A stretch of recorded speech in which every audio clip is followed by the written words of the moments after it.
everyone, I am Rebecca from ChemKnits, and today we are going to play with color mixing on yarn using food coloring, specifically the Wilton Colorite Performance Food Coloring System.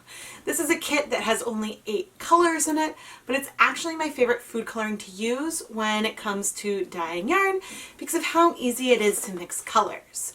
We have used this in the past to mix colors using every single possible combination of 2 drops to explore the range we have. But today we are specifically going to look at 3 colors that are primaries to see, the secondary colors and the tertiary colors that we can create. So we will be playing with base pink, which is just red number 3, base blue, which is just blue 1, and base yellow, which is yellow number 5. I would like to give a huge shout out and thank you to today's lab partner, Diane. Diane, thank you so much for supporting this video, and I cannot wait for you to see the yarn that I dyed. If you would like to learn more about how you at home could become a lab partner and get shout outs and yarn from one of the episodes of Dyepot Weekly, you can find information in the links in the video description. If you want to dye yarn with food coloring, what do you need? Well, you need to make sure that you have the right type of yarn. Food coloring works great to dye protein-based yarns like wool, alpaca, silk, even nylon can be dyed really well with food coloring. But you cannot dye cotton, acrylic, and other synthetics or plant-based fibers with food coloring. It won't work, you won't get the colors to absorb, and you will be pretty sad. So please make sure you pick the right fiber type. After that, you need some water, you need some acid, and some heat. And with all of that, we will combine these 3 colors in 15 different ways to see what kind of colors we can create. So now let's go talk about how we're going to do this. Our plan is very similar to the last time we tried color mixing. We are going to have 15 samples, and at each corner we'll have yellow, pink, and blue, our 3 primary colors. And then starting with 4 drops, then 3, 2, 1, and similar for each of these colors, we'll have mixes between each of the 3 primaries and then 3 samples that are a combination of all 3 colors. In each of our containers, we will have a total of 4 drops of the Colorite food coloring and 20 grams of yarn. The yarn is a high twist mini skein, Crazy 8s from Wilton dye for, and it is 100% superwash merino. I pre-soaked all of the mini skeins for a couple of hours, and I connected them with a reusable nylon zip tie so that way I would keep things ordered and prevent tangles. If you'd like to learn more about the Colorite system or any of the yarn I use in this video, I do have links down in the video description. Some of these links are affiliate links, which means I earn commission for purchases made at, say, Amazon, but all of these are clearly marked so you know when something's an affiliate link and when it is not. We have 15 different takeout food cups here that we will use for our 15 different samples. I find that this type of cool vat technique is perfect for a swatching video like this because it enables us to look at multiple samples and not worry about having limited space in the microwave. So I can let the color absorb to the yarn really slow and then steam set it in the microwave after the fact, since everything we're dealing with today is food safe. The 3 colors we are going to use from the Colorite system are the base yellow, base pink, and base blue. I picked the pink because I find that I get the most variety when I mix with it versus the crimson, which is fairly pigmented, and so a lot of the other colors end up being fairly red heavy. So I think that the chance of getting the most variety of hues will be with this pink. But we can always explore this at a later date using the crimson. I decided to go with a brand new pink versus a newish pink that I just opened up tonight. And the reason for that is the brand new pink from when I just ordered is still well mixed. The other pink, you see that on the bottom? That looks like some color has crashed out. And I did use this pink, this bottle, I think for some of my summer mini skein mini series, and I had no trouble with it dissolving, but I want to make sure that I am dealing with the best concentration for starting out, which is why I'm going to open the new vial. Maybe we'll take a look at this and dissolve it into some water later just to see. Now I am going to fill each of these cups with 1 cup of warm tap water, so that way we can dissolve the colors easily. Now, colorite colors tend to dissolve easily anyway, but I wanted to sort of give us that extra shot. All right, and now I am going to shake up our food coloring, and we are going to start adding it, starting with 4 drops of yellow, and then 3 drops in this row, and then 2 drops, and then 1. The nice thing is that this is going to be really easy to tell versus when I was doing acid dyes, because you can see all of those little drops in the water, and so that makes it really handy. And I'm even going to do this in the same orientation. I am shaking up the colors before going in. So let's do 4 drops of blue. And one other thing you might notice right away is the yellow is really viscous, much more so than the blue, which sort of aligns with what I saw when I was doing DIY colored sprinkles. So the colorite system markets itself as being for color mixing, and so it's supposed to be really pigmented, and you're supposed to be able to get really consistent results with your drops. And I have found that in my personal experience so far. And now the base pink, which I think 1, 2, 3. We'll mix everything up. I thought I was going to time lapse this, but this is actually going pretty quickly. 1, 2, and then 1. I love looking at food coloring dissolving. It is really, really fun to me. And ooh, this looks really beautiful right now. I am really, really excited. I stirred up all of the containers, making sure to wipe my spoon off on a paper towel in between different colors so I didn't contaminate them. When starting with a lighter color like the yellow or the pink, when I was going into a darker mixture, I might not wipe off the spoon in between, but if I was going between, say, a purple to a green, I definitely would wipe the spoon there. In this case, the blue dominates by far. I mean, look at the difference between the blue colors and then what's left. And in mixing up the 3 mixtures, they all leaned pretty green versus being more red, brown that we saw with the acid dyes. So this is really exciting to me, and now we need to go and add our yarn. We haven't added acid yet, and we do need acid for the color to bind, but we'll do that at the end because red 3 in particular can crash out a solution if you don't, if you have acid to it before the yarn. And so my preference is to add the acid as soon as having the yarn in there versus in advance. Now, it's hard to tell too much about the colors until we start adding the yarn. And so that is what we are going to do. I removed some of the liquid from the yarn with the help of my spin dryer. And now we are going to just add all of the yarn, and then I'll come back through with the spoon and pop everything in, wiping off the spoon in between different samples. I think overall the blue, yellow, and pink are a lot more balanced in the colorite system than what we saw with acid dyes with that red. Because in order to get a red, you just need so much pigmentation, but there's no question the blue dominates. The difference between this line where we have no more blue and then our line here is extreme. But the reason why this is so welcome is if you go back and look at the other colorite color mixing video I did, the colors really did skew yellow and red and orange. And that's because of the 8 colors in the Colorite food coloring system. There are 2 yellows in the yellow and orange, and then 3 reds in red, pink, and crimson. For cool tones, there is blue and black, but then the brown is sort of yellowish in tone overall as well.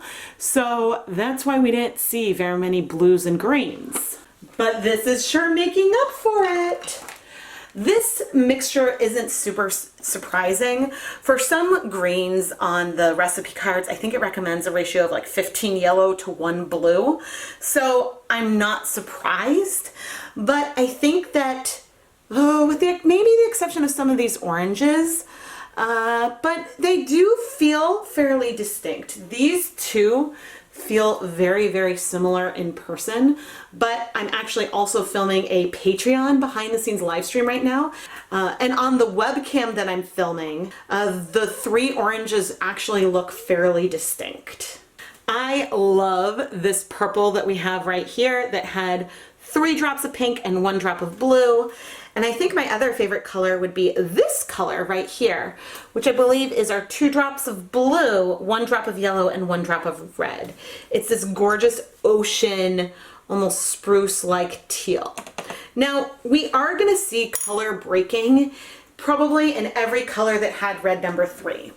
Even though there's no acid in here yet, my tap water does run slightly acidic, and it's enough for the red 3 to start binding to yarn, especially when it is superwash.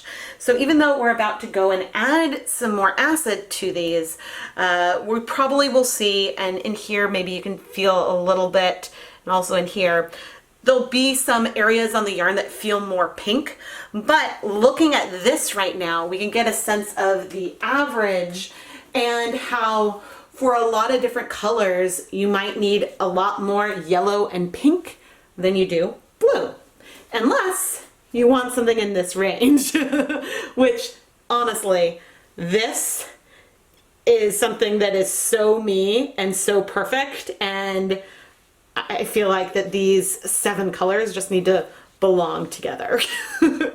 Now we need to add acid to each of these containers. And as I put a tablespoon of white vinegar into each cup, in some of these cases you can see that not a lot of color has struck yet, maybe just some pinks, which sort of goes along with the breaking that I mentioned before. I have plenty of acid, so we can always add more to the cups if it doesn't look like the color is absorbing. And anyway, I am going to just lightly stir everything up, and then we will place some lids on these containers. But these 2 are still looking super, super similar to me. What this exercise at this point does not tell us is how to use these 3 colors to mix, say, a brown. And looking at this setup right here, this could be a reason why a brown and a black are included, because doing a proportion of all 5 colors to try to get those hues is probably fairly difficult. But this is so pretty. One big difference between doing this with food coloring that is already in solution and acid dyes is that it would be harder for me to maintain this total amount of dye on the mini skeins, 4 drops to 20 grams of yarn, and expand this further with more samples. Because I could make a stock solution of the food coloring, and then we could easily do as many different combinations as we wanted. But if you want recipes with the droppers, you are limited to 1 drop. Like, that's the smallest unit of measure that we have. So that is something worth considering as you are playing with it. But unfortunately, the new set I got has a very limited color mixing guide, which is unfortunate because usually they have come with many many different color options. Like for this beautiful teal right here, they had 6 drops of blue, 1 drop of yellow, and then this sort of yellow green was 30 drops yellow and 2 drops blue. So that is a really good resource when it comes to Color Right. And I've used recipes from this book a lot. I labeled the lids 1, 2, 3, 4, 5, 6, etc. So that way, and marking the 6 and the 9, so that way it'll be easy for me to return to this correct order. But now we're going to go let this sit for a few days. Color mixing is a lot of fun, and this is something that I still want to explore with more dye types and more color combinations. I'm not sure if this exercise would be worth doing, say starting with crimson instead of pink, but that is something that we could explore. And so if you would like to see me play around with that, let me know down in the comments below. Even though there is like a red in this set, that's actually the color I probably use the least. And so I'm not that interested in trying the exercise with the base red. So I'm just throwing that out there. But there's also no reason why you only should play with this using primaries. You could play around with color mixing 3 colors together in this sort of triangle configuration using many different combinations, especially if there's a particular hue you're going for and you want to work on a variety of recipes to, say, create your own nifty 50 colors with other brands of food coloring. So it's worth playing with. And I cannot believe that this is not something I attempted until the summer of 2020. Clearly, I have a lot more color mixing to do on the docket, and I actually would really love to take a course on color theory at some point. It's not something that I feel like I have a good innate like gut feeling for, so learning more I think would be really, really beneficial. But anyway, now the yarn's just gonna wait a few days and then we'll come back and wash it, or I guess heat set and wash it. It has been a couple of days, maybe around 36 hours, and the color has absorbed. The one that I was most concerned with was our blue, and that has also absorbed. There are some which might have a tiny bit of color left on the lids just because of it not being mixed, but I think, yeah, everything is looking good. So I'm going to go ahead and take off all these lids. As we noted previously, this color mixture is very blue heavy. Like this little portion of the triangle dominates a lot of what we see. And you can especially feel that in the center triangle, where we have one that is more teal, one that is a hair more yellow, and then one that has a little bit more broken in it. This teal excites me for so many reasons, but I love the little bit of broken, like we've got this pink and the teal, and ooh, this color is so, so pretty. We shift over, whoa, there's a lot more broken pink there towards the center. And then our top one, which is slightly off camera, this is the only one where I feel some hints of brown in there, which is interesting. I just know that I am very, very excited about this, and now I want to finish heat setting the yarn. And the way that I'm going to go about this is I'm going to group the yarn in similar colors, securing them with some dedicated food zip ties. I don't think that there'll be a lot of color transfer between the various colors, but I do want to keep like colors together. One thing I'll note is I don't see any staining or crashing out from our red 3, which I think is good. I have not tested the older, yeah, that it doesn't look like there's any staining in there. I have not tested that older stock that looked like maybe something had crashed out, but that is something to consider. And given that the pink doesn't seem to make as big of a difference as the yellow and the blue, it just might mean you need more pink anyway. But keep in mind that red 3 strikes so fast that it's hard to get even red 3 coverage, and so that's something that's just worth thinking about and considering. I am now going to microwave the yarn in batches, using probably a total of 3 minutes on high in the microwave in some 1 to 2 minute increments, just to make sure things don't get too hot. I think my next plan is to group these 5 together. I am less worried this time about transfer onto the yellow as I have been in the past. Mainly because that red 3 does such a good job of striking quickly. I'm curious about breaking here in these oranges. Yep, I see some breaking in here. I see some pink and some orange. That is just always fun. So orange doesn't always break, but for example, in Wilton icing colors, I do see breaking in creamy peach, for example.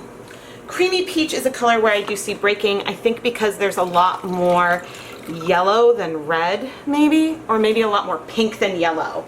One of the two to see it. And so there's definitely some oranges where you don't see breaking, but there is an orange food coloring, so not all orange colors are a mixture of red and yellow. They might be a mixture of orange and red, which will sort of shift the way we see the results. Just look at these colors from the central area. The breaking, it's just stunning. I would love to plan a colorway like this on purpose. Would you guys like me to repeat this using crimson instead of red 3? It would still be the same blue and yellow, just with red 40, which will give, I think a lot of the colors will feel a little bit deeper and a little bit less bright, because that red is less bright overall. And the red might honestly be more pigmented than the pink, but it's hard to know because the pink is such a bright color. So as always, leave comments below with your requests and suggestions. I keep track of all of them, even if I can't get to them all right away. But I absolutely draw from, look at that broken color, draw from those suggestions a lot. I also want to note how much color breaking we are seeing in here, even with starting with this more cool vat approach. Those reds will start striking so fast, which is, in my mind, a huge perk. But, oh, look at this. Look at this. All right, I'm gonna go finish heat setting everything. Let's wash our pretty yarn. I love how saturated these colors are. And I think I regret only doing 2 drops for the 2020 Summer Mini Skein mini series. And I think this was the night 4 video, because this pigmentation is just, ooh. And the range of colors we got is gorgeous. And I am seeing no color bleeding. I will add a tiny bit of some dish soap to check. Do you absolutely have to wash with soap? No, you don't, but I like to do it in these videos as a test, so that way you guys can see how washed out the color is. But anyway, I'm now going to rinse out the soap, put all this yarn through my Unisoft spin dryer, and then we'll take a look at our dry triangle. Here is all of our dry yarn, and now let's take a look at our triangles. Here are the 3 primary colors. Unlike when I did this with acid dyes, this is much more of a cyan, magenta, yellow combination. The secondary colors actually feel reasonably well balanced. There's clearly a lot of breaking going on in the purple and the orange. That red 3 strikes really fast. But I really like this yarn base, the Crazy 8s. It's high twist, it's got a really nice bounce. This is a base I would like to play with more in the future for sure. I'm curious with the yardage and how it compares to, say, Knit Pick Stroll, but I really, really like this base. Too bad, well, it is currently August 2020, and so it's too bad that this is one of the bases that Wilton Dyepot has been having trouble keeping in stock, but I really like it. When we looked at the whole triangle as a whole, it felt so blue heavy. And I don't really feel that right now at the moment. Like, this green feels like a really nice average. And the purple even feels like a decent average. But let's expand this one more time. Here is the whole triangle. And I would say that this mini triangle here feels more connected, and the pink to yellow sort of stand out more. This is what we saw before. But it is interesting that the three in the middle feel green, not necessarily blue. You see the pinks in there, but nothing really feels brown or orange. So that is interesting. What do you feel like is the dominant color here? My little spirals are not perfect at all, but I really wanted to be able to give a feeling for the colors that we are seeing here. And again, as I mentioned, since we're dealing with drops of food coloring, it would be hard to expand this more unless you're going to deal with more yarn. So we're dealing with 4 drops on 20 grams of yarn. So if we were to extrapolate, we would have 20 drops on 100 grams of yarn. And so you could make a massive, massive triangle with a lot more variations. But that may not be what you want. It may make sense if you want sort of a more yellow that is in between that orange and green at the top.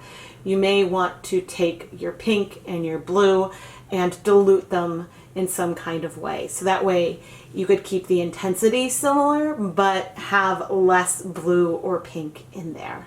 Dry, these 3 colorways in the middle are more distinct. I think my favorite is still this teal that was 2 drops blue, 1 drop pink, and 1 drop yellow.